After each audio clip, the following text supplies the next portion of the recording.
Hello, I'm here to give you some highlights on our 2025 European Payments Report. Generally, while there have been some indications and certainly expectation that improved economic conditions were on the horizon, the report clearly indicates that a new wave of economic uncertainty has hit Europe.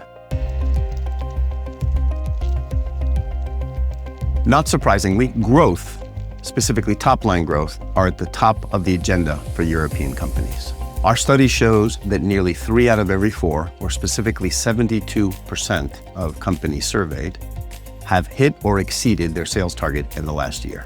It is also improving or increasing in importance, with 61% of respondents saying growth in top line is their number one priority, compared to 55% respondents citing that only a year ago.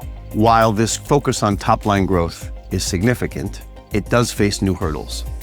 After years of high inflation and tight monetary policy, many had reason to believe that 2025 might be the year where economic conditions begin to improve. However, new headwinds have quickly dampened this enthusiasm. Trade tensions and tariffs have made the European business landscape more difficult to navigate. At the same time, governments across Europe have increased defense spending to manage and face geopolitical instability. While this may stimulate an industrial recovery over the long term, we see a near term marked by persistent inflation, low growth, and continued volatility. What does this mean for businesses?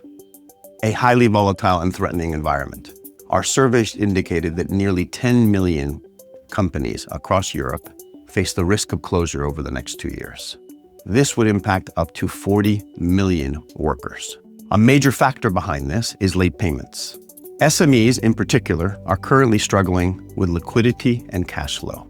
Liquidity and cash flow, not surprisingly, are the lifeblood of a small and medium-sized enterprise. Late payments add an additional challenge at a time where Europe struggles to grow and innovate, as well as faces the obstacles of geopolitical tension and trade disruption.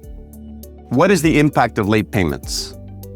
Executives are increasingly concerned about the impact of delays in customer payments, and they estimate that on average, 11% of their revenues will be paid late. This percentage implies that a huge amount is at stake across the European economy.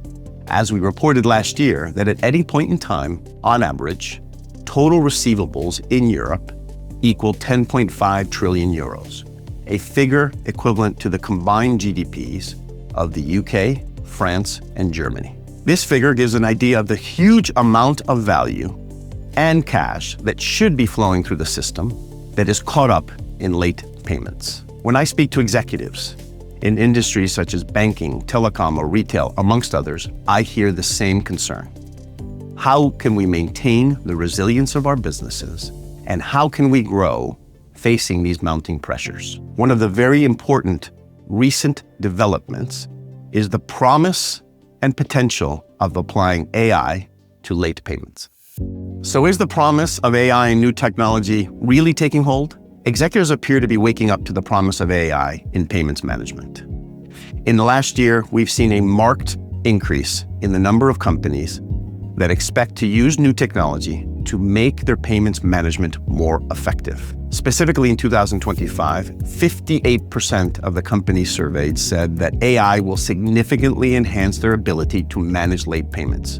This is up from approximately 50% the year prior. But while adoption is accelerating, the full potential of AI remains untapped, and we are only at the beginning of this journey. Few companies, for example, are applying AI to customer communications, with only 23% saying that they're using virtual assistants, chatbots, or robo-advisors in engaging with their customers.